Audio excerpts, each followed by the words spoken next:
masuk ke agama itu, masuk ke tempat ibadahnya kita udah dosa, katanya seperti itu.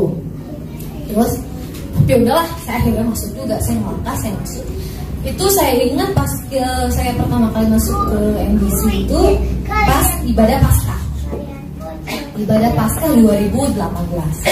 Itu 3 minggu setelah saya resmi berhubungan sama si cowok ini gitu kan. Di situ si om ini bilang, ibadahnya kayak konser ya, katanya gitu. Nggak dosa, kalau dosa saya yang tanggung dosa kamu. Dia bilang gitu. Ya udah saya ikutin gitu kan sampai akhir ibadah, persembahan pun saya ikut persembahan gitu kan. Setelah pulang dari gereja itu, saya bilang sama si cowok ini, saya nggak suka sama si om itu, dia maksa-maksa saya gitu kan. Tapi beberapa hari kemudian, kok saya makin penasaran dengan ibadahnya gitu kan, makin ada kerinduan yang luar biasa gitu, sampai saya yang akhirnya dari semenjak saat itu saya maksa-maksa si cowok ini untuk yuk ibadah, ayo ibadah, pokoknya nggak mutlak harus ibadah. Dan kebetulan ibadahnya itu sore. Jadi saya itu sempet berapa kali ribut sama si cowok ini gara-gara dia nggak mau pergi ibadah, saya pengen ibadah. Itu saya belum dibaptis sama sekali. Jadi pokoknya saya nggak mau tahu, saya pengen ibadah gitu. Pokoknya saya pengen pergi. Akhirnya yaudah ayo pergi, akhirnya pergi gitu. 2 kali saya ke MDC. Di minggu ketiga si om ini bilang, dulu saya terberkati banget loh sama si pastor ini di gereja ini gitu. Terus sekarang dia buka gereja di CP juga, dia bilang gitu, di lantai 6 karena MDC kan lantai 27. Nah terus udah gitu, ya udah om yuk pergi, saya pengen tahu emang kayak gimana gitu kan. Akhirnya saya datang ke situ. Nama gerejanya adalah Revival Worship Church, di mana saya saat ini menjadi jemaat tetap di sana dan menjadi pelayan juga. Puji Tuhan, Tuhan izinkan saya jadi pemimpin pemuritan di pemuritan pemuda wanita di gereja itu. Gereja juga sama seperti ini, belum terlalu besar gitu kan. Tapi kita memang ingin saling menguatkan di gereja itu, ingin saling sama-sama bisa mendoakan satu sama lain. Nah, waktu itu saya pertama kali masuk ke situ, saya nggak kenal. Saya nggak kenal sama pastornya, saya nggak tahu ini gembalanya siapa gitu. Terus pas saya lihat, kok Pastor Jacqueline gitu kan, jadi kayak ada gimana gitu, ini beneran Pastor Jacqueline. Terus waktu itu saya sama sekali nggak kenalan, sama sekali nggak gimana, enggak. Waktu itu kebetulan beliau itu setiap ibadahnya pasti dia yang WL-nya dia, singernya ada di belakang lagi, dan kalau dia WL pasti suaminya Pastor David, bapak gembala di situ, yang pengkhotbahnya. Nah, dia kan worshipnya cukup intens ya, cukup kencang gitu ibaratnya. Selama setengah jam saya worship, saya di situ makin gimana ya?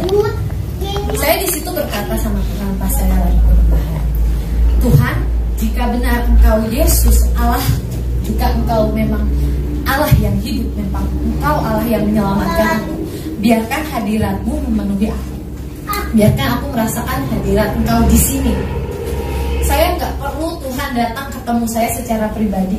Saya bilang, saya hanya perlu merasakan hadiratnya Tuhan. Saya hanya perlu merasakan kemuliaannya Tuhan. Sambil saya terus bicara, sambil saya ngikutin lagunya, pujian penyembahannya gitu kan. Makin lama makin ngerasa namanya kemuliaan Tuhan itu ada di saya. Seluruh badan saya bergetar luar biasa gitu. Di situ saya sangat merasakan gimana hadirat Tuhan itu, besarnya hadirat Tuhan itu kayak apa tuh, di situ saya merasakan hadirat. Jadi menurut saya itu kita nggak perlu ngerasain hadirat Tuhan Yesus, kita ketemu pribadinya seperti kita ketemu teman. Cuma kita bisa merasakan hadirat Yesus itu ketika kita menyatu sama Yesus. Kita percaya Yesus itu adalah juru selamat kita. Dari situ, pulang dari situ, saya bilang gitu sama si cowok ini, oh kayaknya aku makin penasaran ya sama Kristen. Minggu-minggu selanjutnya terus saya datang ke situ, saya pemuritan segala macam gitu kan. Sampai suatu hari ada Tuhan taruh di hati saya, kamu harus baptis. Sedangkan baptis itu kan nggak mudah. Maksudnya saya harus mengerti dulu arti baptis itu apa. Kenapa saya harus dibaptis?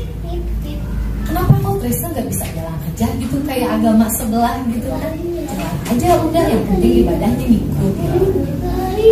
Terus di situ saya baca-baca firman sampai saya nemuin satu firman. Waktu itu saya ada pergumulan karena keluarga saya masih muslim, terus papa saya yang sifatnya keras dan fanatik. Saya berat di mama waktu itu. Mama saya itu punya 3 anak kandung, dia hanya dekat sama saya, which is dengan adik-adik saya, mama nggak bisa terbuka. Terus ada apapun, keluh kesah dia dengan papa pun dia kasih ke saya gitu kan. Terus di situ jadi pergumulan saya. Kalau saya masuk Kristen, kalau saya percaya Yesus, akan seperti apa mama saya kalau tahu? Akan seperti apa? Jadi saya tuh hidup apa-apa buat mama. Saya nggak mau bikin mama saya kecewa gitu. Jadi pergumulan saya saat itu adalah mama. Saya nggak mau mengecewakan mama. Saya nggak mau bikin mama saya sakit hati, apalagi nangis karena persoalan saya gitu. Saya nggak pernah curhat sama mama, malah mama yang curhat sama saya. Tapi waktu itu Tuhan berkati saya dengan 2 firman ini, Matius pasal 5 ayat 10 dan 11. Berbahagialah orang yang dianiaya oleh sebab kebenarannya, karena merekalah yang mempunyai kerajaan sorga.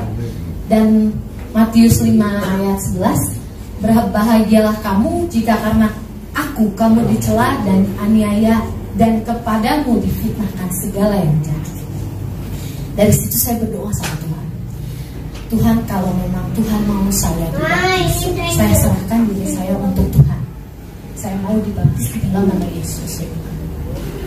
Terus suatu hari pastor saya nanya, Pastor David ini nanya, Laila sudah siap dibaptis?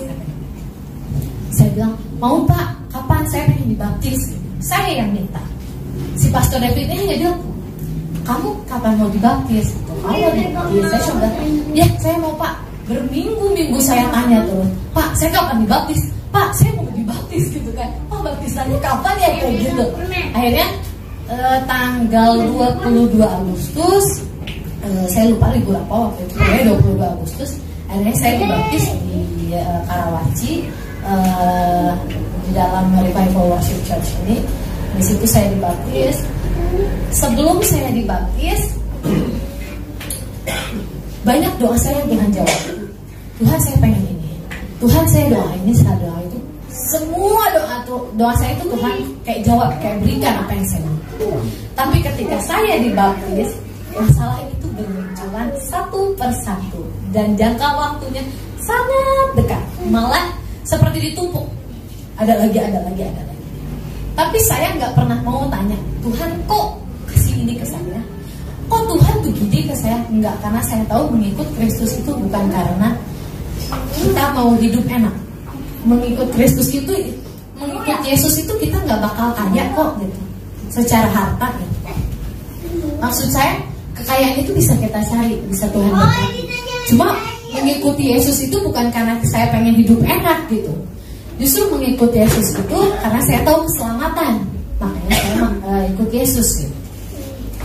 Dan banyak orang yang pikir saya masuk Kristen, saya percaya Yesus karena si pacar saya ini, atau malah ada yang bilang karena saya didoktrin, atau saya diajak ini itu, atau saya dijamin ini itu.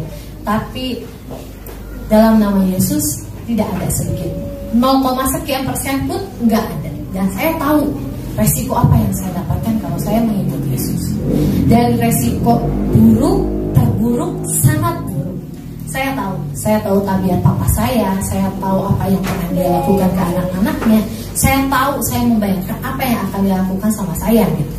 Bahkan sampai Vera pun bilang ke saya, kamu yakin mau dibaptis? Kalau papa kamu usir gimana? Papa saya itu kasar, dia bisa main tangan, pukul bukan hanya tangan, bukan hanya pakai tangan, pakai alat pun dia jadi, sama saya even yang cewek ya.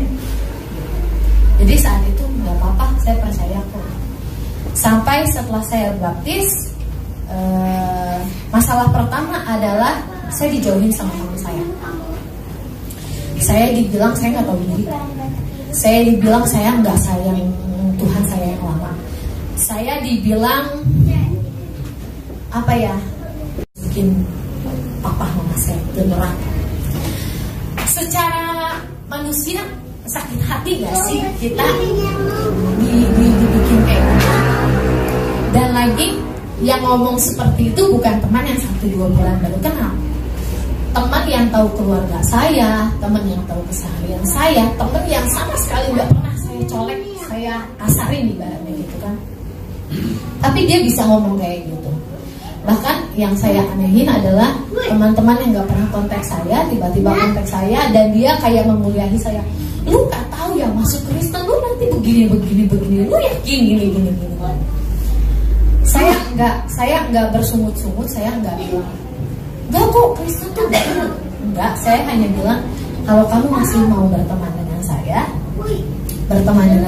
jangan lihat perbedaan saya, lihat pribadi saya. Apakah ada perbedaan saya lebih buruk setelah saya masuk Kristen atau enggak sih? Terus waktu itu lama saya bergumul gitu kan, saya sampai 1 tahun sudah jadi Kristen, tapi mama saya belum tahu. Karena saya lebih dekat dengan mama, saya rindu gitu. Setiap saya doa itu saya minta sama Tuhan, Tuhan tolong saya kasih saya kekuatan, seenggaknya mama saya tahu. Setiap kali saya berdoa itu Tuhan kasih penglihatan ke saya muka mama saya di sampingnya Tuhan.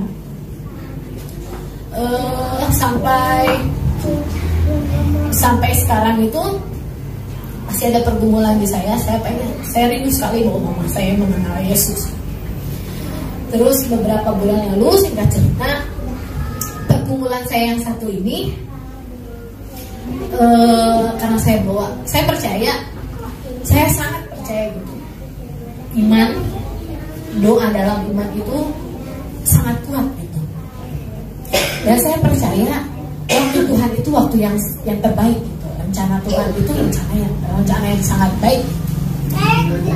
Waktu itu saya bilang sama Tuhan, Tuhan saya mau pulang. Kalau Tuhan izinkan saya bicara terus terang sama keluarga saya jalan.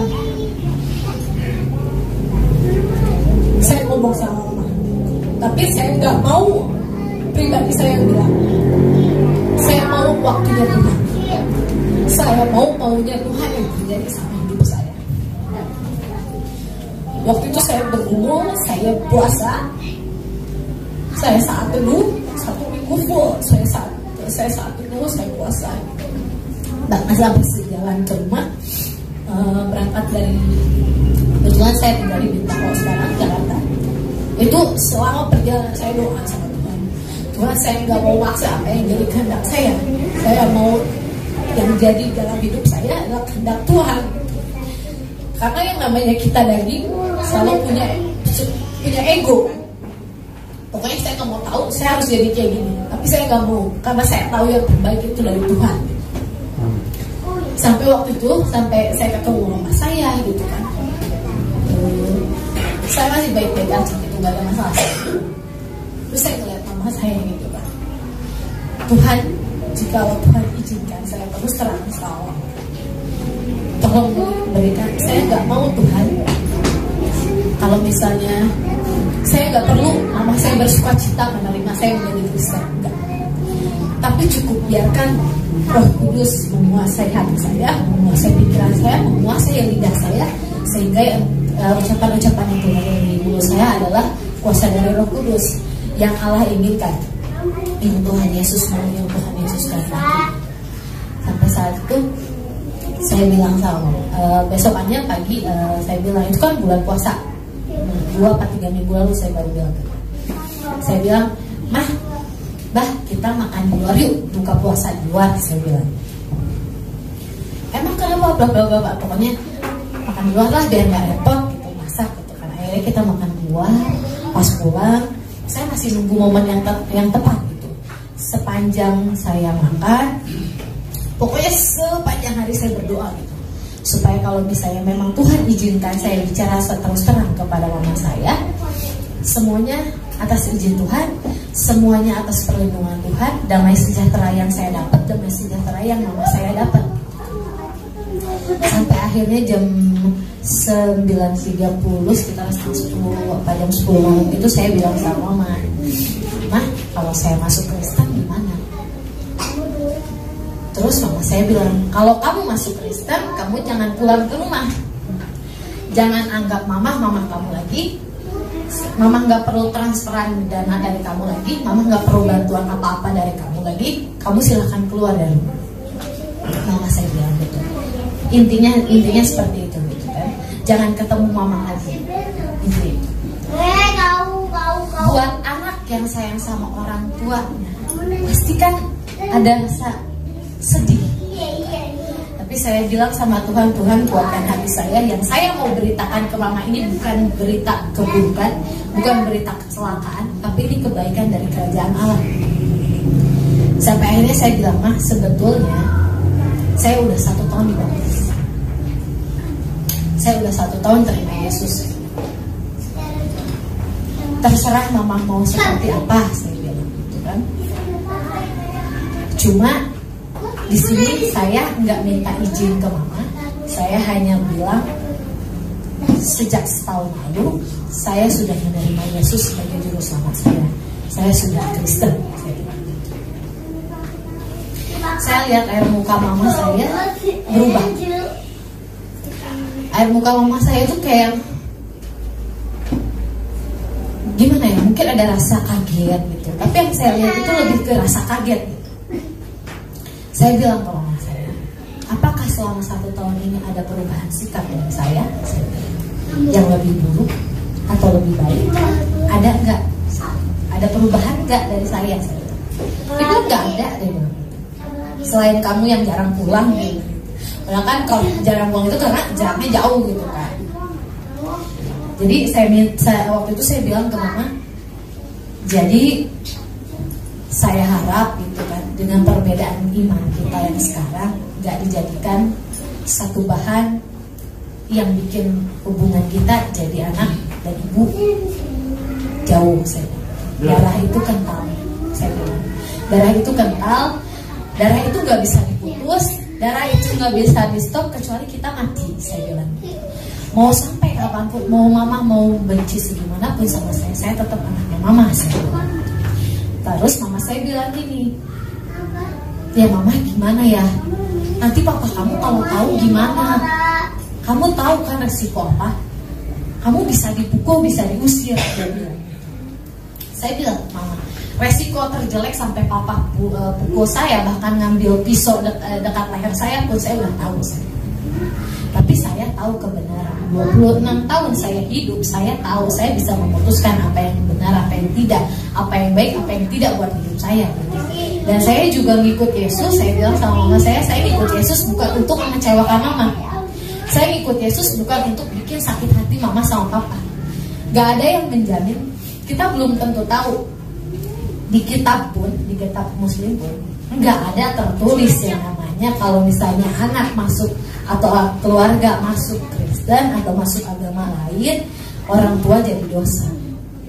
Sebetulnya gitu kan. Cuma kan di pemahaman mereka seperti itu. Saya nggak mau berdebat soal itu. Saya bilang di hari akhir nanti saya pun belum tentu tahu Mama masuk mana. Kita masih punya dosa selama kita hidup, saya bilang. Saya hanya menjalankan apa yang di dalam Alkitab dinyatakan benar, saya bilang.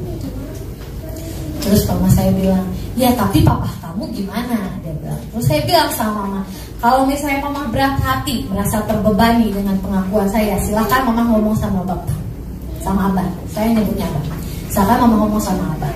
Kalau nanti misal Abah saya melakukan, Abah melakukan sampai pemukulan atau apa, Mama jangan bilang. Biarkan. Saya percaya Yesus selalu tolong saya. Gimana pun kesulitannya, Yesus itu ada. Makanya setiap permasalahan yang saya hadapi, saya nggak pernah tanya, "Aduh Tuhan kok begini? Kok Tuhan kasih ini sih? Kok Tuhan kasih saya begini sih? Kok masalah saya kasih Tuhan begini sih?" Kayak gitu kan. Nggak pernah. Saya cuma bilang sama Tuhan, "Terima kasih Tuhan kau masih kasih permasalahan dalam hidupku." Karena saya percaya setiap permasalahan, percobaan yang ada yang terjadi sama hidup saya, itu adalah seizin Tuhan. Tuhan izinkan terjadi, berarti ada maksud Tuhan di balik masalah itu gitu. Entah itu pergumulan kita, entah itu percobaan kita, entah itu masalah hubungan, usaha, apa segala macam, semuanya ada di balik itu. Dan saya sangat percaya gitu, Tuhan kasih percobaan ke saya, Tuhan kasih pergumulan ke saya, supaya iman saya kepada Yesus itu makin besar, supaya iman saya itu makin dewasa. Sampai hari ini pun saya masih banyak pergumulan, tapi maksudnya saya percaya berjalan sama Yesus itu penuh dengan damai sukacita. Itu sudah terbukti dengan saya bicara dengan mama saya. Gak ada yang namanya ribut-ribut sama sekali. Puji Tuhan, gak ada ribut. Mama saya gak ada nangis. Saya itu sangat dari situ saya sangat berterima kasih sama Tuhan. Besoknya kan saya datang ke sini, saya ibadah gitu. Saya tuh ngerasa banget Tuhan itu jaga saya gitu. Mau apapun permasalahan di hidup saya, Tuhan harus jaga saya. Mau seberat apapun, saya ngerasa berat, tapi saya tahu Tuhan saya, Yesus itu lebih besar. Yesus itu raja di segala raja gitu kan. Jadi nggak ada yang nggak mungkin. Mau orang lain mau berlaku kasar sama saya nggak pernah mau ngomong begini, nggak pernah mau ngomong begitu. Ada orang lain judge saya seperti itu. Tapi saya tahu Tuhan saya besar. Nggak perlu saya yang balas, Tuhan tahu mana yang benar. Kayak gitu. Makanya di setiap saya sharing gitu kan, saya tuh rindu gitu saudara-saudara seiman saya, bahkan saya selalu bilang, kamu Kristen dari lahir harusnya bersyukur. Maksudnya kamu lebih lama mengenal kasih Yesus gitu kan, kamu lebih lama dipelihara Yesus gitu. Satu yang saya pengen bilang sama bapak ibu saudara semuanya, rasa malas itu akan selalu ada dalam diri kita. Cuma maksudnya kasih Yesus itu selalu ada buat kita. Yesus itu gak rugi kok, kita mau ibadah mau enggak, Yesus gak rugi. Tapi damai sejahtera di dalam kehidupan kita itu kita yang cari. Yesus menyediakan, kita yang mencari. Kita yang butuh Yesus, bukan Yesus yang butuh kita gitu. Dan apapun yang saudara doa, yang saudara doakan, yang saudara minta buat Yesus gitu, ke Yesus gitu kan, ke Tuhan, gak ada yang gak mungkin. Semuanya saya pasti jamin, saya berani jamin, semuanya bakal terjawab, semuanya bakal terjadi. Cepat atau lambat, waktunya Tuhan itu yang paling tepat.